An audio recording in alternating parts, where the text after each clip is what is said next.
آله وصحبه اجمعین. دی امن اختر پوپار جوړ شوی یتیمانو ماشومانو دی غونډې ټولو درنو ګډونوالو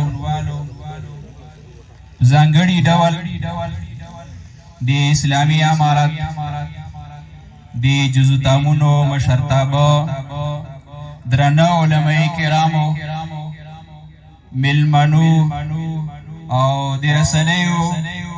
مسؤلینو ټولو ته د زړه له تله او یو صمیمانه فضا کې هرکلی یو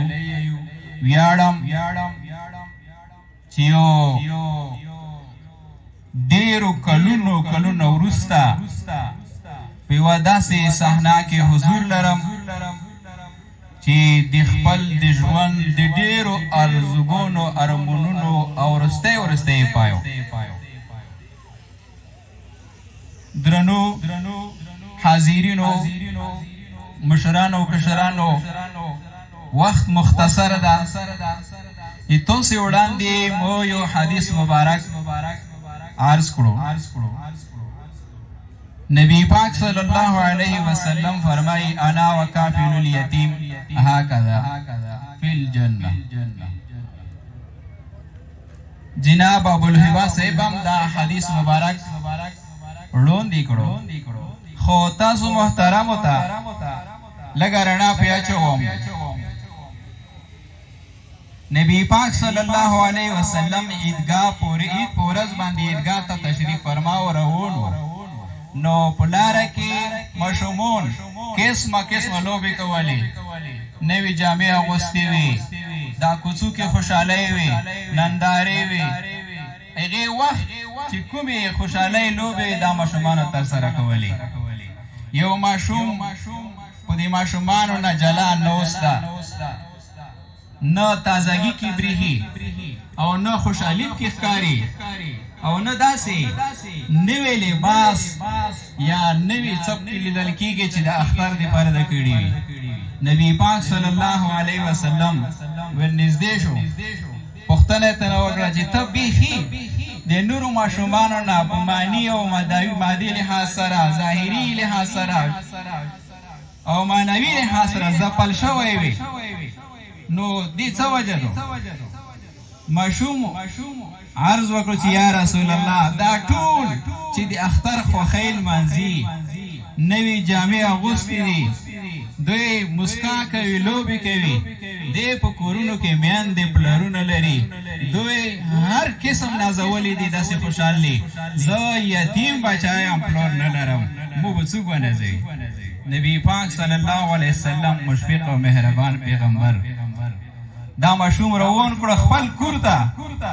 حضرت عایشه رضی الله تعالی عنها ته یې وویل چې داسې ښایسته که چې خپل مور پلور نه هم ښایسته جوړ شي. د هغې وخت چې څومره دی وس او توان و، په دې ماشوم په دې یتیم یې وکړو، ښایسته یې کړو. نبی پاک صلی الله علیه وسلم ته مکمل صحابه په سلګونو بزرګونو صحابه په عیدګاه کې منتظر دي. وخت د خپل ټیم نه تېر شوی ده، مثلا 8 بجې لمونځ کېږي، 9 بجو ته خبره ورسېده، صحابه منتظر دي چې نبی پاک صلی الله علیه وسلم غیب ده ورک. خبر نه دی چې نبی پاک صلی الله علیه وسلم یو کم کی ماشوم چې یتیم ده، دې ایثار کړی ده، دې کفالت کی، دې بندوبست کی، دې په خاطر چې د نورو ځوانانو د نورو ماشومانو سره سیال شي، خوشحال شي، مایوس نه شي، دل شکسته نه شي. نبی پاک صلی الله علیه وسلم عیدګاه ته ورسېدو، صحابه ته منبر نه کېناستو، دا خبره یې ته بیان کړه چې ویلې زه وروسته شوی وم. وروسته یې دا حدیث وفرمایلو منبر نه، انا وکافل الیتیم هکذا فی الجنه. زه او د یتیم کفالت کوونکی په جنت کې دا شی یو ځای. صدق الله وصدق رسول الله. الله هم رښتیا ویلي دي او نبی پاک صلی الله علیه وسلم چې څه فرمایلي دا هم رښتیني دي، دا دروغ کېږي نه. وما ینطق عن الهوا ان هو الا وحی یوحی. نبی پاک صلی الله علیه وسلم د خپل خواهشاتو نه دی غږېدلی هر هغه څه چې اسمان طرف د الله له لورې نه ورکړل شوي دي په هغې غږېدلی ده او دا ټول رښتینې خبرې دي نو د یتیم کفالت نبی پاک صلی الله علیه وسلم دا نه دی ویلي چې څومره ګناهګار وي یا څومره دینداره وي پرهیزګاره وي چا چې د یتیم کفالت وکړي ما سره به جنت کې دا شی وي یو ځای به الله جل جلاله دې دا ویاړ مونږ تاسو ته نصیب کړي اوس دا خبره یتیم څه معنا او کفالت څه معنا مختصر الفاظ یتیم دا د عربی لغت دا یو توری دا یا تا میم ایدی نه جوړ شوی یوتم یوتم څه ته ویلی عربي لغت درې معناګانې کوي یوتم معنا اړتیا حاجت بله معنا د یوتم ضعف کمزورتیا او دریم معنا د یوتم د غم الهم غم یوتم کې دا درې معناګانې پرتې دي دا درې واړه معناګانې لري دې وجې نه د یتیم دا د عربۍ ژبې د یا او تا میم نه رامشتق شو یتیم متوجه بشئ یتیم په وزن د فعیل دا لغوي تحقیق د اصل ذهن در خلاصو فعیل یعنی یتیم مهموم کمزوره غمزده او محتاج دا معنی راځي په ټولنه کې تر ټولو کې هغه ماشوم چې د بابا غږ نه لري ته څه یې کېږي یتیم یې کېږي یا مور حیواناتو کې چې کله مور مړه شي حیوان ته یتیم ویلی کېږي په انسانانو کې چې کله پلار وفات شي ته یتیم ویلی کېږي اگر که موږ تاسې په عرف کې دواړو ته یتیم ویلی شي خو یتیم حقیقي چې علما ویلي دي چې پلور یې چا وفات شوی وي په داسې حالت کې چې دا بالغ نه وي پلور یې وفات شي دا یتیم نومیږي دې یتیم په اړه نبي پاک صلی الله علیه وسلم فرمایي چې انا وکافل الیتیم هکذا فی الجنه اوس کفالت څه معنا کفالت دا عربي ټکی ده یا کفالت معنا مادي او معنوي جسمانی او روحانی دی چارو زنی کولو ته څه ویلی شي کفالت ویلی شي هم مادي حیثیت نه هم معنوي حیثیت نه هم جسمانی حیثیت نه هم معنوي حیثیت نه دیو ماشوم روزنه دې ته ویلی کېږي کفالت محض پیسې ورکول دام په کفالت کې نه راځي یوازې نور تربیت کول دام کفالت کې دواړه اړخونه چې انسان دواړو ته محتاج ده دا ماشوم د پلار پشتون کې دی دواړو نه برخمن و هم مادي نعمتونو نه برخمن و هم معنوي نعمتونو نه برخمن و د پلار د نشتون د وجې نه دې ته کفالت ورکړلی شو نو فرمایي چې دا کفیل چې د یتیم سرپرستی کوي پالنه او روزنه کوي نبی پاک صلی الله علیه وسلم فرمایي مصرف به جنت کې یو ځای وي یو عالم ډیر احادیث د یتیم په فضیلت کې لیکلي وروستی فیصله دا کړې وه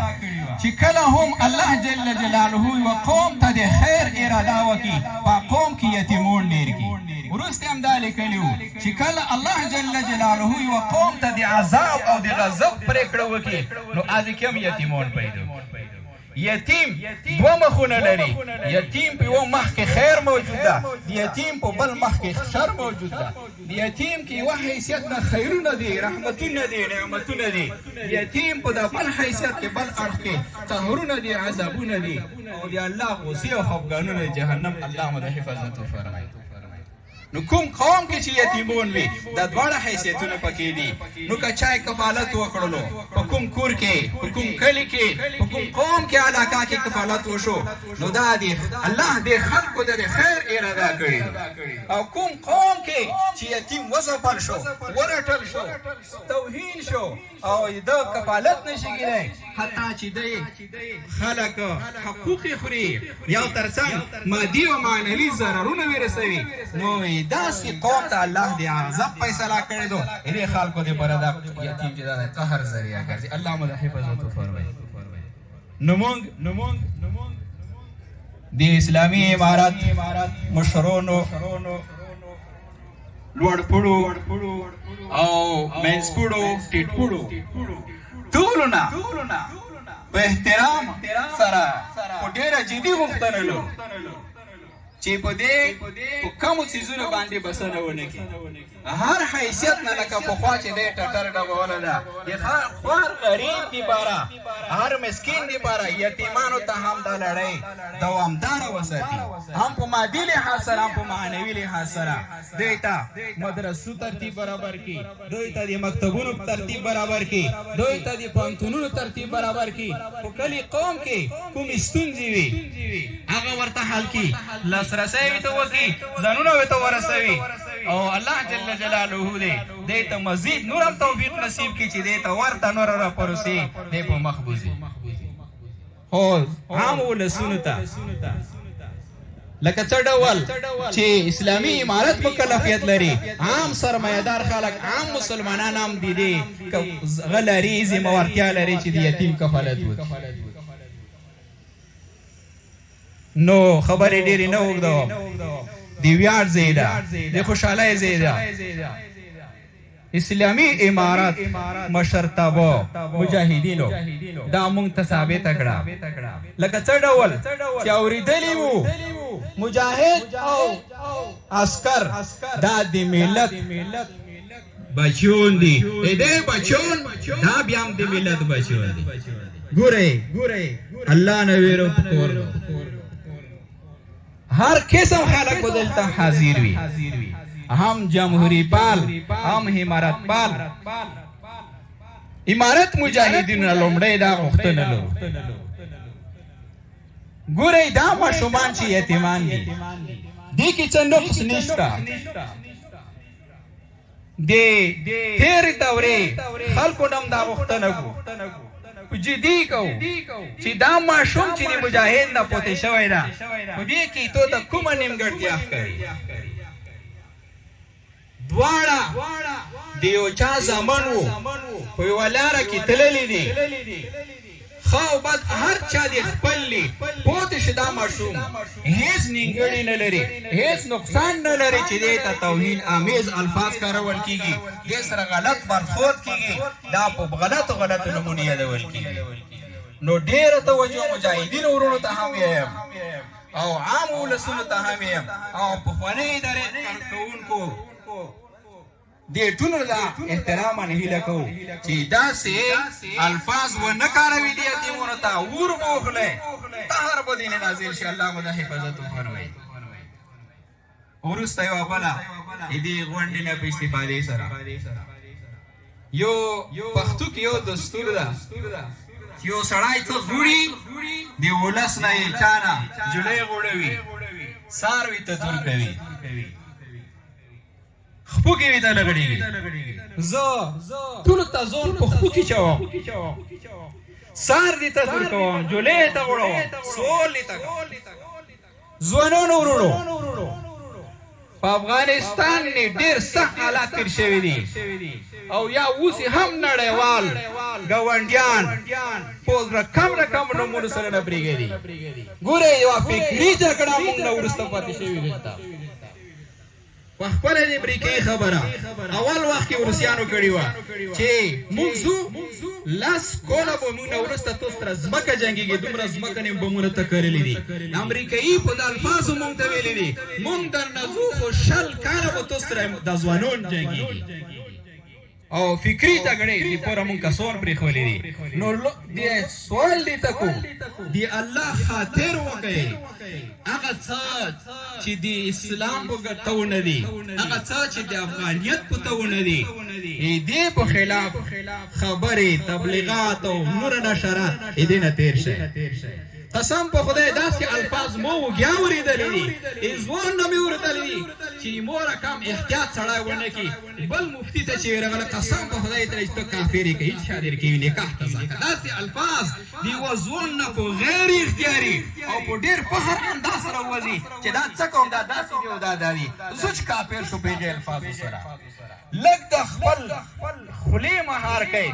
غږ د خپل کلامونه مهار کوي. والله لازم نبی پاک صلی الله علیه وسلم فرمایي د اخر زمانه داسې خلک روان دي چې اول ګیس په مسلمان ماښام ته کافر وي، ماښام به مسلمانو سهار ته کافر وي. وجه به دا نه وي چې دی به جومات ته نسي منکر به شي. داسې الفاظ، داسې عقیدې، داسې پالیسۍ به لري، داسې نظریې به لري چې دا به بیخي وي کفر برید به وي. د اسلام نه به دا انسان خارج کړي. جولای ته قسم په خدای داسې په جنت کې مونږ څه نشته، داسې په جهنم کې مونږ ته څه نشته، داسې په نعمتونو کې مونږ ته څه نشته،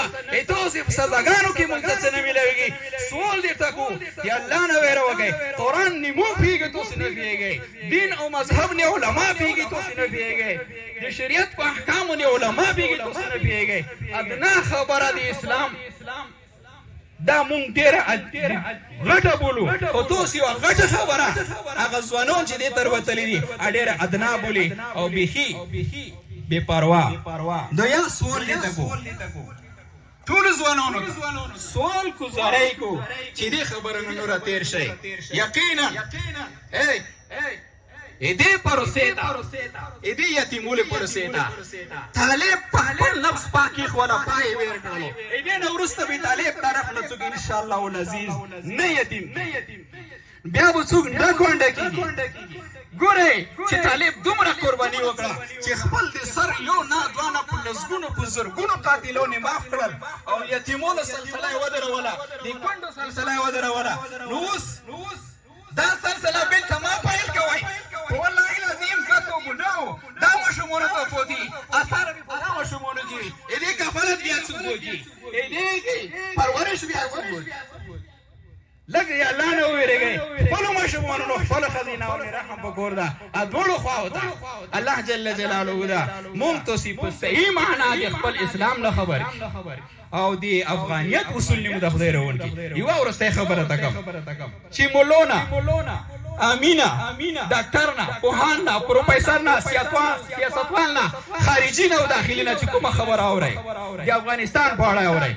دوه شیان معیار کوئ، د خپل مزاج، د خپله کوپړۍ دومره مغز یو پو دا مه معیار کوئ.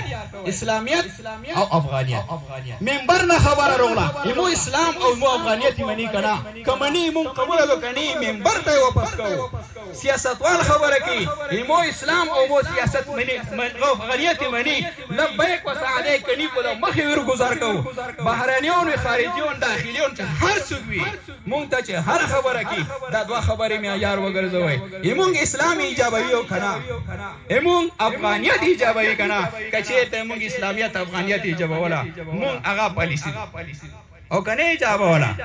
په مخ بیرولو لکه ډېرې ته مو ورویشتو انشاءالله العزیز. والسلام علیکم ورحمة الله وبرکاته.